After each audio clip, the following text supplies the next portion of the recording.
Suicide and the eternal nature of the soul. Introduction. So you've thought about ending your life. You have your reasons, and no one really understands these reasons except you. There might be people, some who even seem to be sincere, who claim to understand why you're thinking this way. But do they really? Do they really understand why you want to take your life? No, they don't understand. If they did, they should be able to help you change your mind to keep on living. This truly is a lone and dreary world here. No matter how hard you try to accept your life on earth, your existence just doesn't seem to bring you the happiness that you constantly yearn for. Besides this intense longing for happiness, you may have wondered, well, who am I and why do I exist? You may have heard many different answers to these questions, but probably none of them have made much sense to you. None of these so-called answers have helped you feel comfortable with you or given you a sense that your life really is worth living. If you've thought about or are thinking about ending your life, this book is for you. Before you end your existence on this earth, give this book a chance. The purpose of this book is not to change your mind immediately. One book shouldn't have that type of power over you. Your thoughts about ending your life and your possible decision to do so prove just how much power you have over your own existence. No one has the power to stop you from taking your own life. As mentioned above, you might know some sincere family members, some friends, teachers, preachers, or counselors who claim they want to help you. But have any of these people given you the answers to the questions that you can't help but ponder each and every day? Again, who am I? Why do I exist? Obviously, you have not yet heard or found any answers that are satisfying, or any that have convinced you that your life is worth living. If those sincere people in your life had provided such an answer, you wouldn't still be thinking about ending your life. Ending your life is pretty easy to do. Many have done it before you. Many will do it while you are reading this book. Even more will do it in the next second, in the next minute, in the next hour, in the next day, in the next week, and in the next year. The suicide rate is rising throughout this world. No one seems to know what to do about it. Our hope is that after considering this information, the information provided in this book, you will find the power within yourself to change your own mind. This should be done by yourself without being manipulated in any way by anyone. You know what other people have said. You've heard their encouragement to keep on keeping on, but nothing they've said has helped you. You still feel hopeless, living in a lonely and unexciting world. Perhaps what they have said is the problem. You have heard from them, but have you heard the real truth about who you are and why you exist? There are all kinds of truths. Everyone thinks their opinion of truth is right. And it shouldn't be too surprising to realize that in the process of thinking they're right, they must also think that everyone else is wrong. Is it possible that everyone is right, which makes everyone wrong? Consider all the truths that other people embrace, many times trying to convince you that only theirs is acceptable. The constant arguments and heated discussions that you've heard are a mass of confusion. Do any of their truths answer your questions about who you are and why you exist? It is entirely reasonable to feel sick and tired of people not being able to answer your questions. They present their truths, but when you have questions about their truths, they cannot offer satisfactory answers. This discourages you and adds to the massive confusion already inside of your head. This may result in feelings of wanting to end this confusion, and sometimes the thought of committing suicide seems like the only sure way. We propose that there actually is a real truth. Thus, with total confidence, we've asked the publisher to register this idea of real truth as a trademark, distinguishing it from all other supposed truths on earth. The real truth is defined as things as they really are in the present, as they really were in the past, and as they really will be in the future. If something is real truth, then it is the same today as it was thousands of years ago, and as it will continue to be true tomorrow and forever. We claim to have the real truth about who you are and why you exist. We claim that it can answer all of your questions, leaving none unanswered. It can make sense out of all the confusion caused by their truths, their ideas and beliefs that have turned the human earth experience into a lone and dreary world. We promise to give you some examples of things as they really are concerning your existence as a human being. We promise to answer all of your questions about these things. Before you burden yourself with reading this entire book, consider the following example of this real truth that we hope will inspire you to keep reading. Science currently claims that the sun will eventually burn out and all life and existence on the earth will end. It also has its theories about gravity and magnetism, which are just two of many examples. However, scientific theories, their truths, do not really present conclusive answers that remain the same throughout time. Keep in mind, there was a time in the not-too-distant past when science believed the earth was flat and that the sun revolved around it. When someone finally and courageously stood up and presented a different idea about the sun and the earth, this brave soul was not well liked. This fearless one, and others like him, stood against the prevailing truth of the past. This unorthodox idea that the earth revolves around the sun and not the other way around not only made a lot more sense, but also has not changed for the hundreds of years that have followed. It was the same in the past as it is today, and it will be forever and ever. The earth revolves around the sun. This is the real truth. As previous scientific theories have been proven wrong, so too can the current scientific theory about the sun. The real truth is that the sun is not burning out. Imagine that we had the ability to travel back in time billions of years with a machine that could measure the exact amount of energy, the light and heat, that the sun gives off. If we could do this, we would find that the amount of heat and light that the sun produces has not changed for billions of years and is still the same today.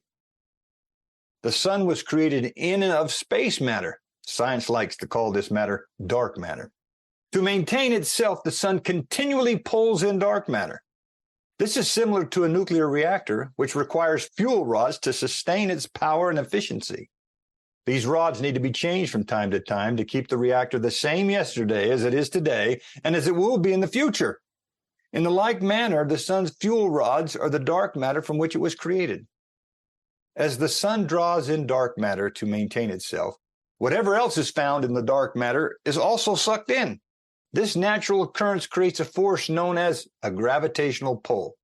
So, the next obvious question is, why aren't all the planets, including Earth, sucked into the sun and consumed along with the dark matter that fuels the sun's existence?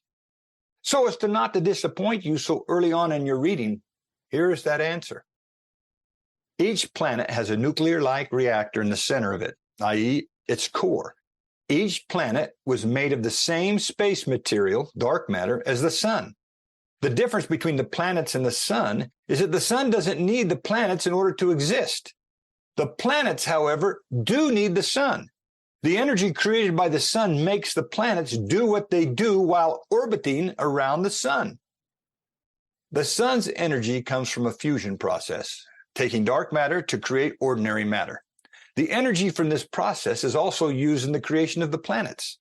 Each planet was created to act and be acted upon by the sun's energy. Each planet's nuclear core generates movement of energy, like a magnet. This creates a magnetic field.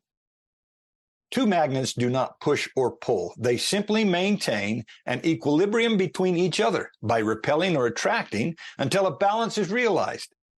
In the case of celestial objects, planets and stars, the magnetic field between a sun and a planet repel each other. This keeps the planet from being sucked toward the sun beyond the planet's scientifically predetermined amount of energy produced by its core.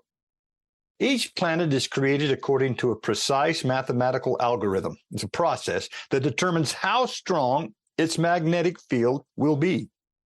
In our solar system, Jupiter's magnetic field was created to be much stronger than the Earth's.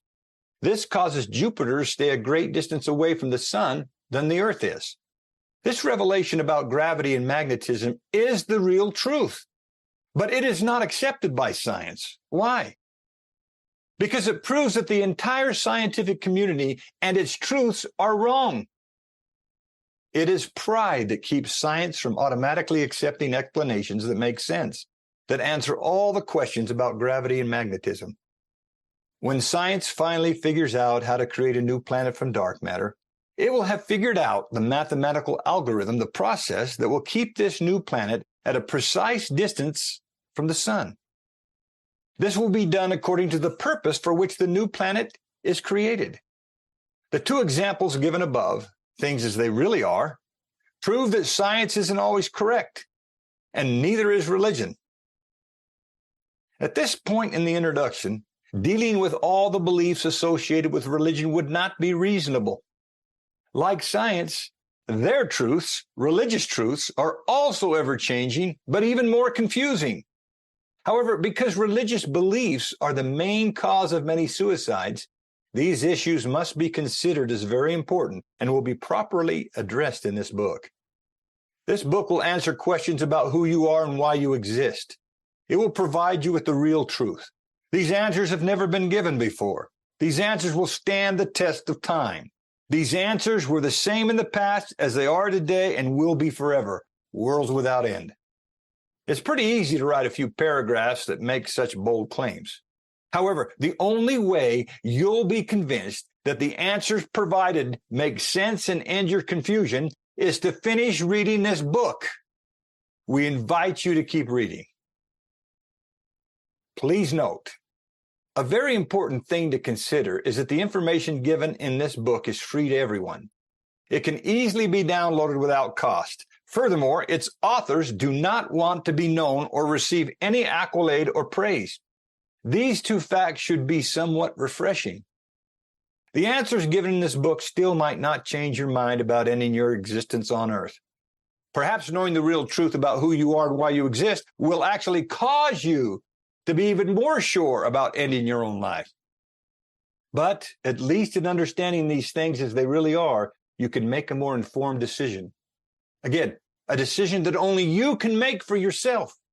However, if this book serves its purpose, you will be convinced that you are worth saving and that your life upon this earth is worth living. That said, remember that there is no one on earth who has the right to decide whether or not you stay alive except you. The information provided in this book has some incredible redeeming power. It has the power to save you. Obviously, if you're thinking about ending your existence, you haven't received the right kind of information. Information that might help you answer the question, to live or not to live. Whatever information you have already received, whatever you have learned throughout your life on earth, has led you to contemplate the possibility that it would be better for you not to exist. Again, you have the power to make this choice, and no one has the power to make any decision for you except you. The people in your life who do not want you to end your life, to end your associations with them, are likely not going to appreciate the information given in this book. Ironically, not even if the information saves your life. Pride holds the human mind in chains of captivity. The philosophies of the world, mingled with the published writings of both science and religion, can create a mass of confusion in your mind. And science and religion are not going to surrender easily. If upon reading this book you decide to keep on living because of its information, and these real truths counter their truths, you might very well be rejected and mocked for considering and accepting the information that this book provides. Facing the pride of this world might convince you, yes, even more so, that life is not worth living among such ignorant people. The prideful people who have lost a loved one to suicide will likely not accept the information given in this book. Why? Because it will discount their truths. It will provide information that proves beyond any reasonable doubt what the human soul really is, and that it is eternal, always has been, and always will be, worlds without end. Defining consciousness, the human soul. As you read further, you will learn that you continue to exist after your mortal body is returned to the dust from which it was created on planet Earth. you will learn that whoever you are after you die is the exact same person you were, the real you, before you were born into a mortal body on this earth. You will also come to understand that the you who was created through the sexual process of two other people passing on their DNA has absolutely nothing to do with the eternal nature of your individual soul. This can be quite disturbing to people who have lost a loved one. These hopeful ones want to see their loved one again, in the same physical body in which their loved one existed on earth and in which they have experienced their mortal relationship with. Nevertheless, the real truth does not conform to the imaginations that the mortal human mind makes up. If the real you exists after your mortal body is gone, then common sense and logic dictates that this real you existed before your mortal body was created by two earth-based parents. In other words, if there is such a thing as a premortal life, then your post-mortal life must be the same, which it is. This is the real truth. Let's cater to religion for a moment. The following quote, as written, makes a lot of sense. Unfortunately, it is contrary to the beliefs of those who claim to accept it as their truth, as their scripture, as their word of God. Quote, "Now concerning the state of the soul between death and the resurrection, behold, it has been made known unto me by an angel that the spirits of all men, as soon as they are departed from this mortal body, yea, the spirits of all men, whether they be good or evil, are taken home to that God who gave them life." Unquote. The same religious group that maintains the above passage as their truth, despite their differing teachings, also claims that the mortal man Adam was once a god called Michael. Carefully considered, this assertion contradicts their truth that states, quote, "As man is, God once was. As God is, man may become," unquote. Michael is the one who had life and consciousness before being put into a deep sleep, where he started dreaming that he was the man Adam living in a lone and dreary world. Therefore, their truth should say, quote, "As God is, man once was, and as God is, man may become again," unquote. This idea that, quote, "as God," or Michael is, man Adam once was, and as God is, man may become again, was originally taught purposefully in this religion's sacred ordinances. But it contradicts this religion's more modern doctrine that, quote unquote, families are forever. If upon death a mortal person is taken home to that God who gave them life, then the earth parents who gave them mortal life are non-consequential to that person's eternal nature, to that person's eternal existence. We mention the above doctrine taught by this particular church because the rate of suicide is abnormally high among the members of this religion. Per capita, the members of this religion take more antidepressants than any other group of people currently living on earth. Leaders of this religion struggle to answer simple questions about who we are and why we exist. Because of this ignorance, this religion contributes to the mass of confusion that already causes a person to question the value of their life. We will deal with both scientific and religious truths in upcoming chapters. In order for you to feel that life is worth living and that existing as a conscious human being on earth has a personal purpose for you, the real truth about who we are and why we exist must be answered. It must make sense. No other questions can remain. So, what is the real truth about the human soul? The soul described herein is the power of consciousness. The information offered in this book will prove that unless a physical body is conscious of its environment, there is no soul connected to it. The physical body is, however, still able to function by itself in the environment in which it was created and exists. For example, it can have reflexes and a heartbeat while the body is only a fetus in a womb without a soul connected to it. Consciousness means that a physical body can receive energy from the environment in which it exists and give off energy, emit it, back into the same environment. A physical body alone cannot do this. For instance, a baby in a womb or a body after a person dies. Consciousness allows an entity, a physical body made of the same elements that exist in the environment, to act upon this environment, in other words, a world, and be acted upon by the same. The soul is not consciousness. It is the energy that allows you to exist on any particular planet in a physical body. This energy allows the body to maintain a constant interaction with the surrounding world. Better said, the soul is the power of consciousness. The physical body is not the soul. The physical body allows the soul not only to exist, but to operate and perform, i.e., to see, hear, taste, touch, smell, think, and breathe in the world in which it does exist. An infant body developing in the womb is not conscious.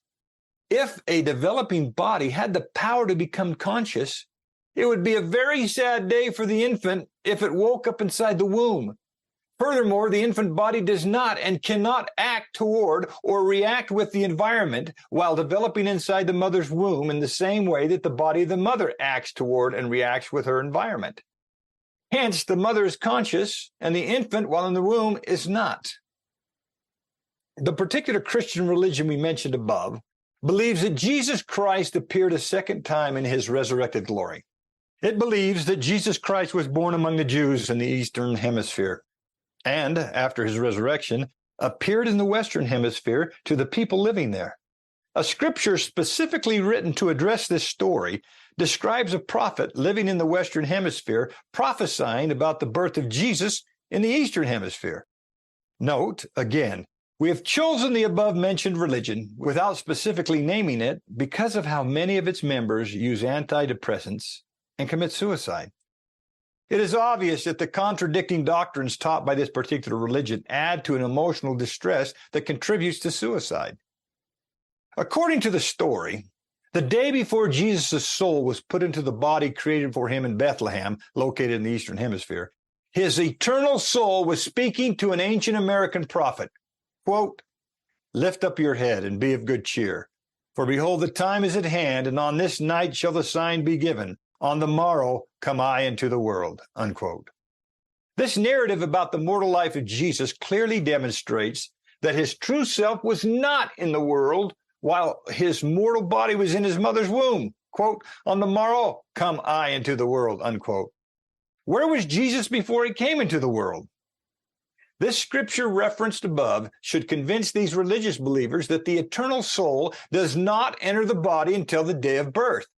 In contrast, most religious people believe that the soul enters the body upon conception.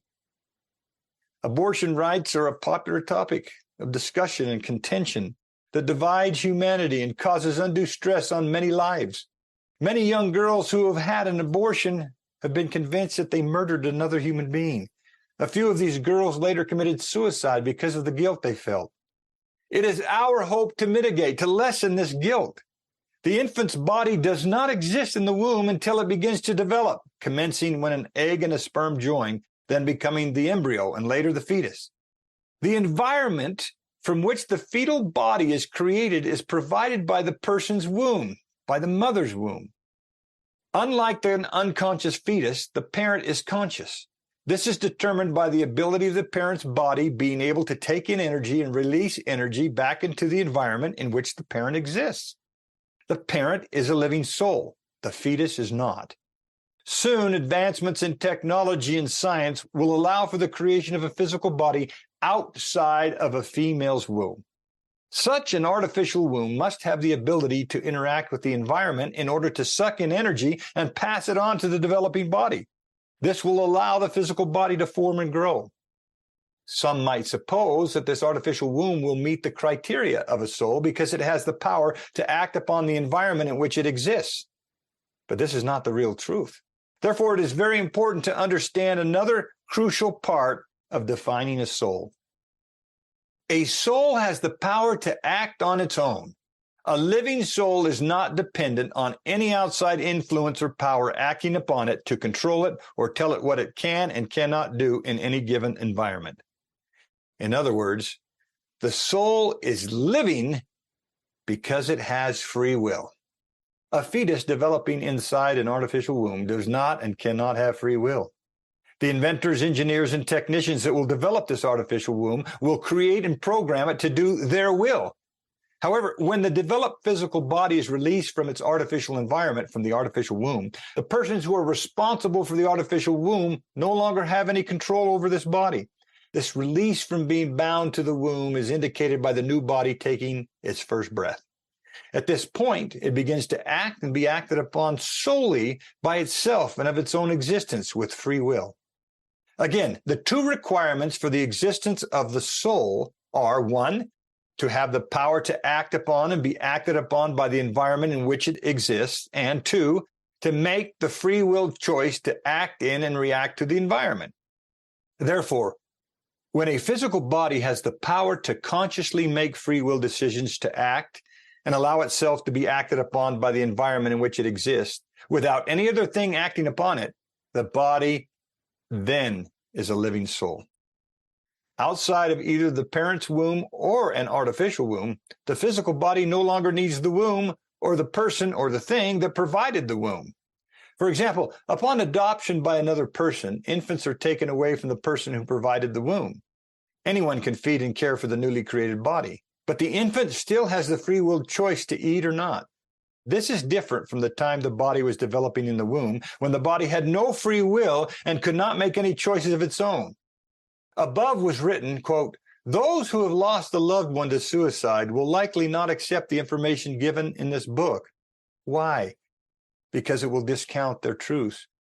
It will provide information that proves beyond any reasonable doubt what the human soul really is, and that it is eternal. The information in this book will likewise offend people who believe that the only proper way for a human body to be created is in the womb of a parent. To these people, the accepted gender of a person who has a womb in which a body can form is generally recognized as female, in contrast to a male who does not have a womb. These believe a God designed a childbearing person's body for that very purpose, to bear children. The idea of a God suggests that a power exists outside of and above a mortal human's free will. The advent of the artificial womb will soon negate the need for a female's womb. Furthermore, as new human bodies are engineered to resist sickness and aging, the artificial womb will replace and be accepted as a better option to mortal womb-created bodies.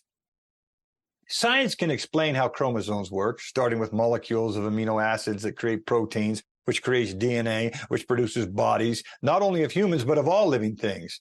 As you understand further how life is created, allowing for the creation of a new life in an artificial womb, the idea of a supernatural God will not make much sense any longer.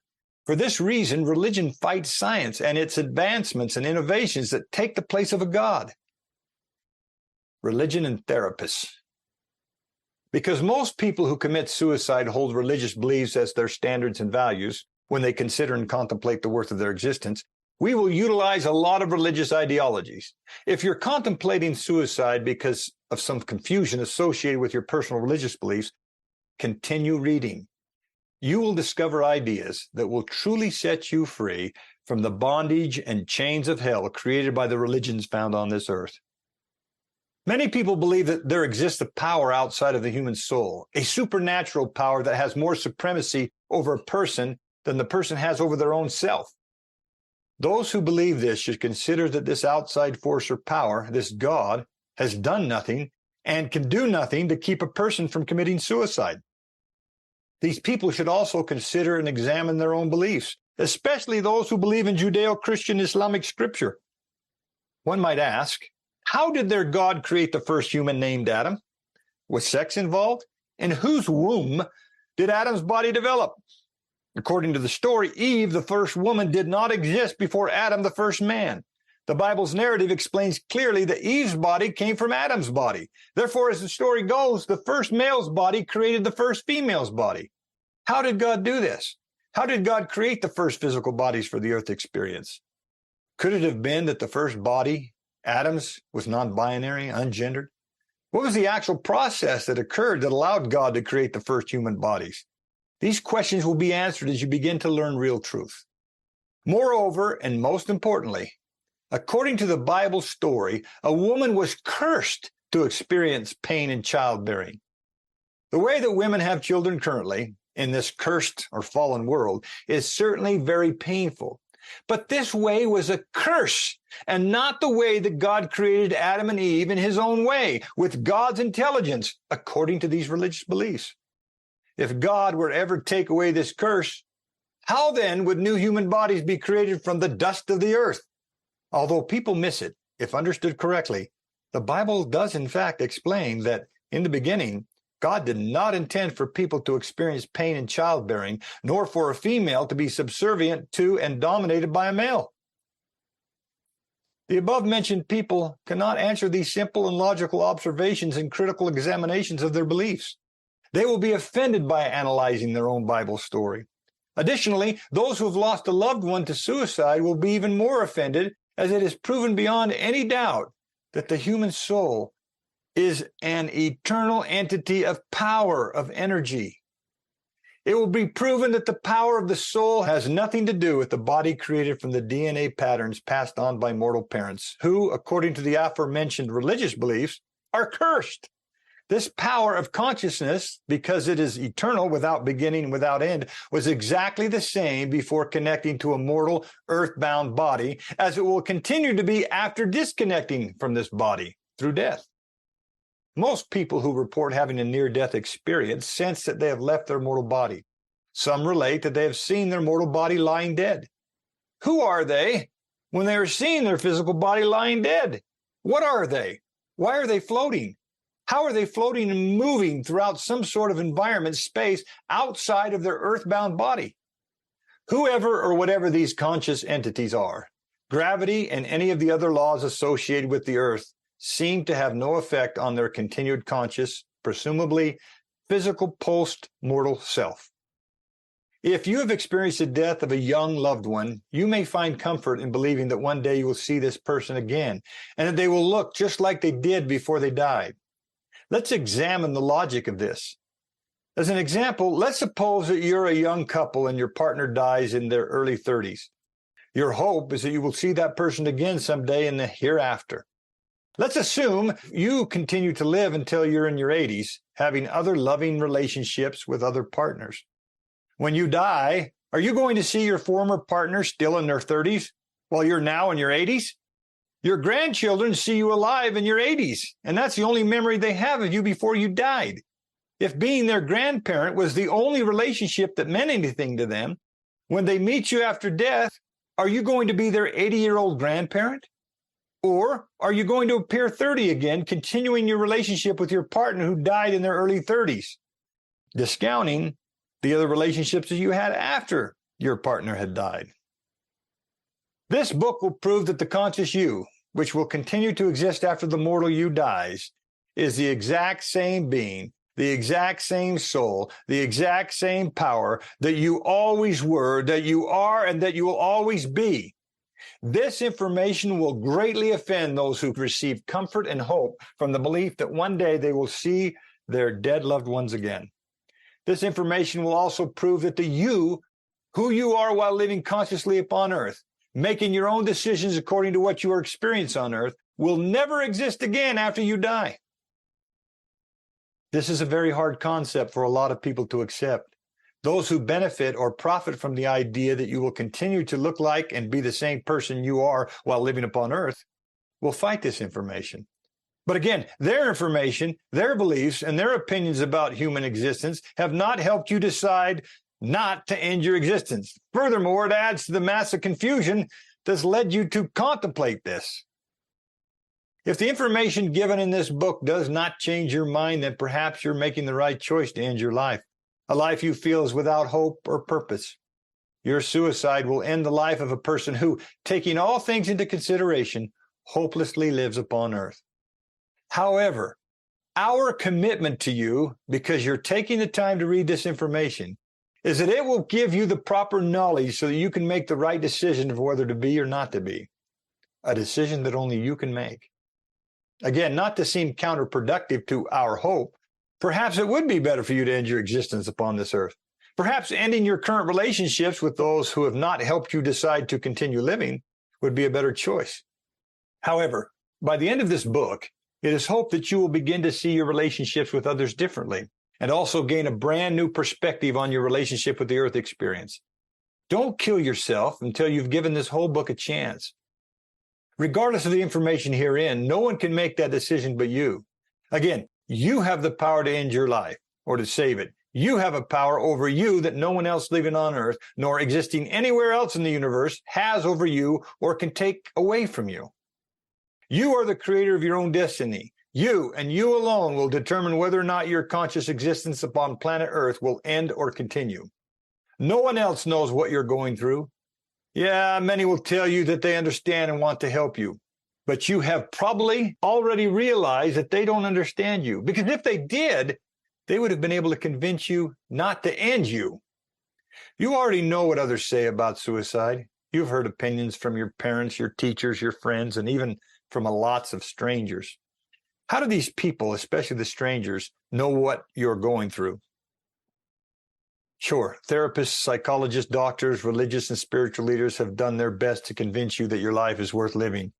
But what they've really tried to convince you of is that your life is worth something to them. Your loved ones don't want to feel the pain and guilt of losing you.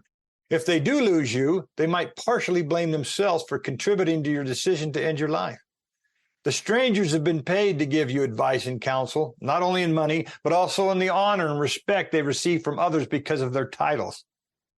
There are all kinds of advice from strangers in this world, and there are all kinds of people making money off your desire to take your own life. If you don't feel valued by others, or you feel you no longer have a purpose in life, tell everyone that you're going to commit suicide. Watch how fast your parents react to get you help. Watch how fast a therapist, psychologist, spiritual, or religious leader suddenly takes interest in you. They will smile, speak softly, and do everything they can to convince you that they care about you. They might even put you in an institution, taking away your free will and force you to live. You'll get lots of information from people who sincerely want to help you, but you know better. You know that you would not be receiving any of their help or attention if you hadn't threatened to end your life. Where were these people with their outpouring of love and understanding while you were going through the troubles that made you consider ending your existence in the first place? You're certainly not alone in your desire to end your life. Suicide rates have increased dramatically over the years. These rates are continuing to increase despite how many books and articles have been written containing information that the authors hope and believe will help. The increasing number of mental health experts hasn't lowered the number of suicides. No matter how much study and effort has gone into trying to help people decide not to end their life, it appears instead that this effort could be part of the problem. It shouldn't surprise you to find out that most therapists go to their own therapist because of their inability to deal with their own mental issues. Aren't these people supposed to be giving you advice to help you with your problems? If these so-called experts are seeing other experts to help them, how can you trust that what your therapist is telling you will work for you?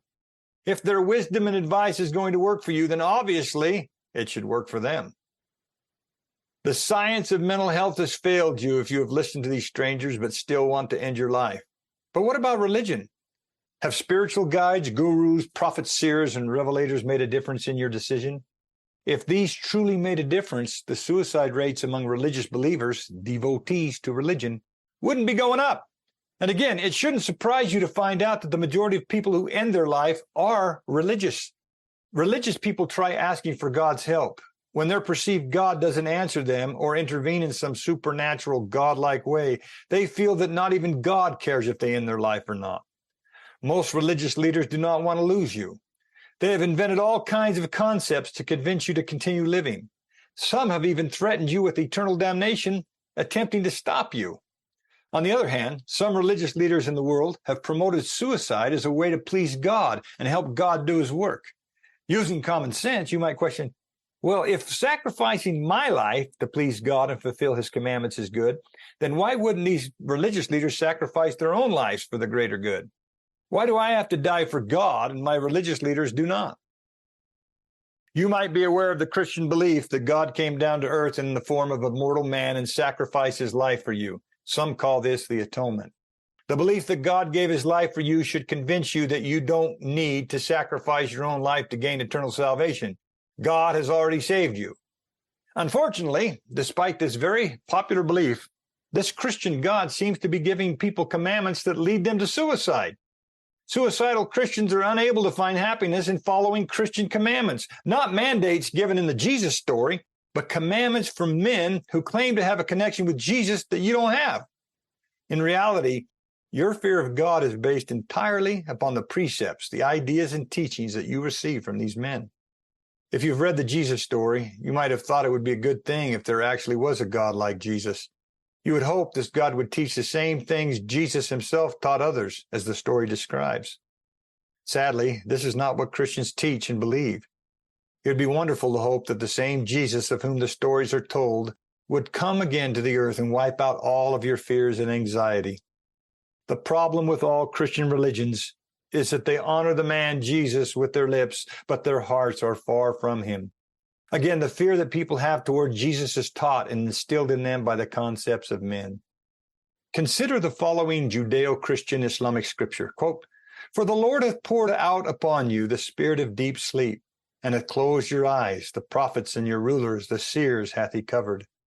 Wherefore the Lord said, Forasmuch as this people draw near me with their mouth, and with their lips do honor me, but have removed their heart far from me, and their fear toward me is taught by the precept of men. Therefore, behold, I will proceed to do a marvelous work among this people, even a marvelous work and a wonder. For the wisdom of their wise men shall perish, and the understanding of their prudent men shall be hid.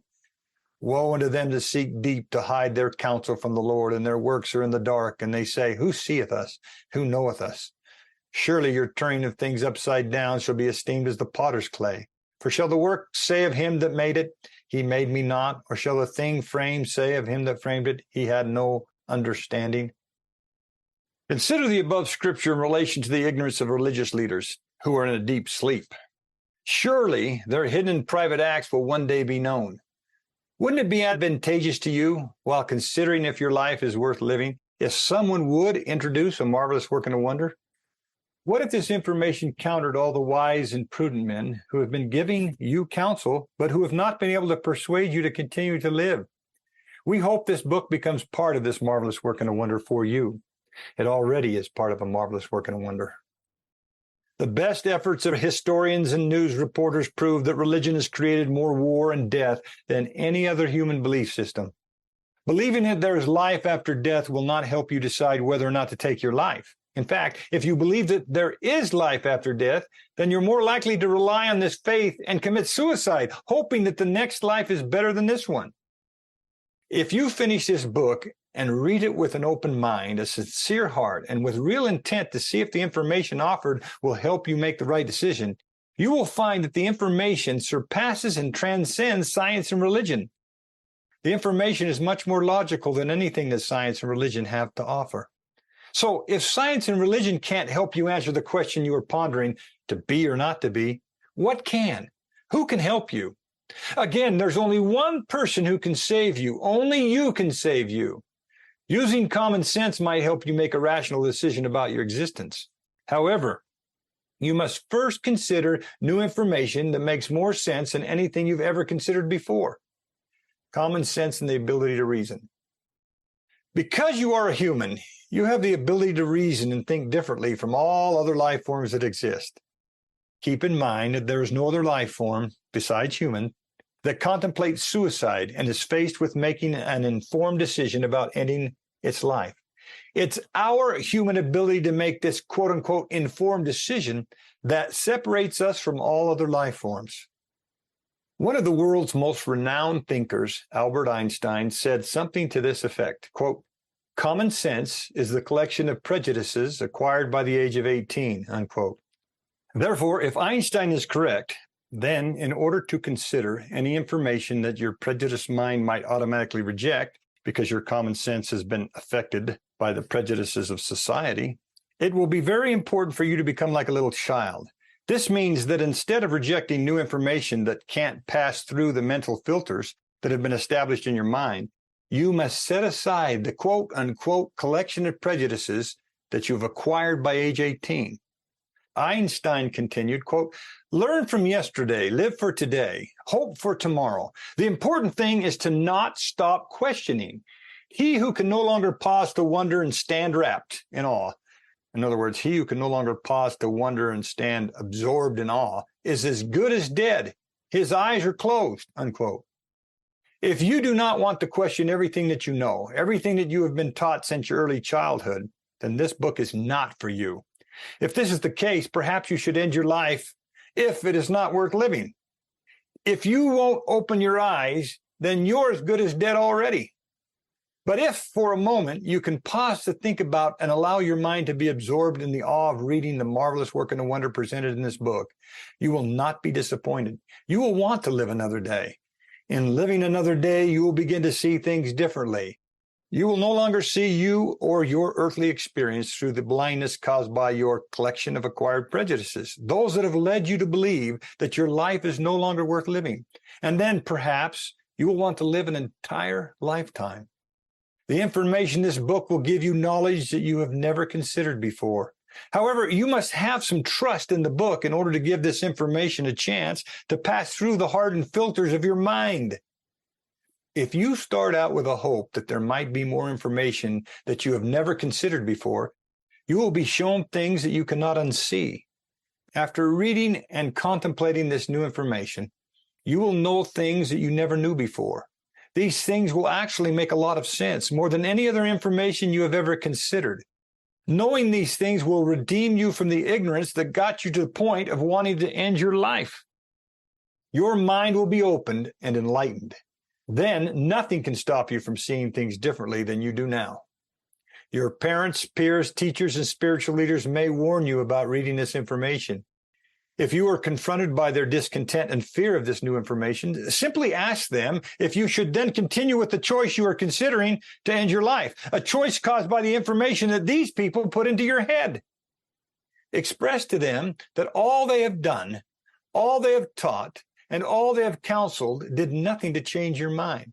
And if they truly cared about helping you make the right decision, why wouldn't they allow you? Why wouldn't they even encourage you to seek knowledge that might save you? Keep in mind that they are the ones from whom you acquired all the knowledge that is responsible for your common sense. Unfortunately, this quote-unquote sense of being, your common sense, led you to the point of considering suicide. Again, it is highly probable that they are going to be offended by the new information offered in this book. If they are right, then none of the information in this book is going to change your mind. If they confront you about reading it, plead with them to support you. Explain to them that you want to consider ideas other than what you've received from them, details that promise to help you make the decision to continue living. Once you have the knowledge provided in this book, you will not see your parents, peers, teachers, therapists, or spiritual leaders in the same light as you saw them before. You will understand how ignorant they really were when they were teaching ideas that were not how things really are. They were not the real truth. If they have gained value from you looking to them to lead you, guide you, and walk beside you, helping you find the way, they will naturally fight this loss by discrediting the information. They will try to convince you that you are being deceived. However, as explained above, once the real truth is presented to you and nothing else makes more sense than it does, you will not be able to unsee it or understand it. No matter how much your loved ones, teachers, and guides, quote, unquote, weep and wail and gnash their teeth, i.e. become angry, you will not be dissuaded in your continued search to understand things as they really are. The challenge that you must make to yourself is a challenge that led you to consider the real truth. You are reading this information right now for a reason. Challenge yourself to find out for yourself if there is information available that is more logical to your renewed common sense. If there is, then you will know that what you've learned in the past was not things as they really are, knowing the real truth. By reading the information in this book, you will realize that everyone, excepting those with physical or mental disabilities, has the same ability to learn and understand things as they really are, as they really were, and as they really are to come. Anything other than a knowledge of how things really are, were, and are to come causes the problems that this world is encountering. Your personal lack of this real knowledge has led you to consider ending your life. It can be said that, quote, whatsoever is more or less than the real truth is the spirit of evil, unquote. Upon reading this book, you will understand that you have the same qualities and abilities to know and understand the real truth as everyone else living upon this earth has. Presidents, popes, priests, and leaders do not have more qualities and abilities than you do. You will be convinced that you do not need anyone else but you. Note, again, because the information given in this book will end up offending most of the people in your life, especially those who are religious or spiritual, consider the quoted information below that is associated with religious belief. The qualities mentioned above can be properly defined as the quote-unquote spirit, or in other words, quote, those qualities that are regarded as forming the definitive or typical elements of a person, nation, or group, or in the thought and attitudes of a particular period, i.e., spirit. The knowledge of real truth, this spirit, can also be described as light. This spirit or light is given equally to every human with a normal working brain that is born upon earth. In other words, it is, quote, the true light which lighteth every man that cometh into the world, unquote. We can also refer to the real truth as the quote-unquote spirit of truth. This spirit will help you to know and understand how the world was created, how the universe was created, if it ever was, and how all things were created by this spirit, through this spirit, and of this spirit, the spirit of real truth. Every person living on the earth has a right to receive a fullness of this light, or in other words, to understand all things and know all things, to know all real truth. Unfortunately, you have been deceived throughout your life by those in whom you have placed your trust to tell you the truth about all things. They have lied to you, most of them unknowingly.